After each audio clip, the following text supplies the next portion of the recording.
Sederet dosa AKBP Ahirudin yang tonton anaknya aniaya teman kini dipecat dari Polri.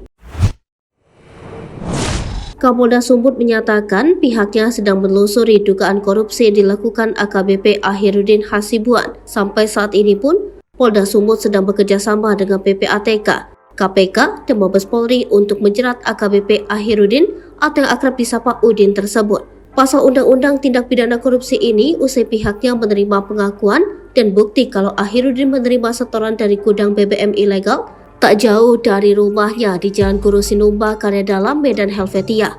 Kapolda mengatakan ada 4 dosa AKBP Ahirudin Hasibuan yang saat ini ditangani Polda Sumut. Adapun diantaranya soal pelanggaran kode etik profesi Polri, penganiayaan, dugaan kepemilikan gudang BBM ilegal, maka akan berlanjut ke Undang-Undang Tindak Pencucian Uang. Sebelumnya, Kapolda Sumut Irjen Pancaputra Simanjuntak menyatakan hasil sidang kode etik profesi AKBP Ahirudin dituntut dipecat atau pemberhentian tidak dengan hormat dari anggota Polri.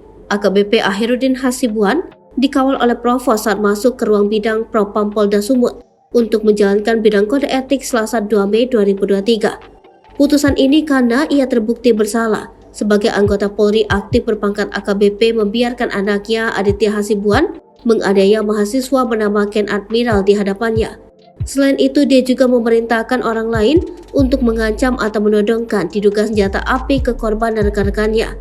Panca menjelaskan AKBP Ahirudin melanggar 3 kode etik profesi Polri, pasal 5, 8, 12, 13 dari Perpol nomor 7 tahun 2022. Maka dengan pertimbangan ini AKBP Ahirudin dipecat.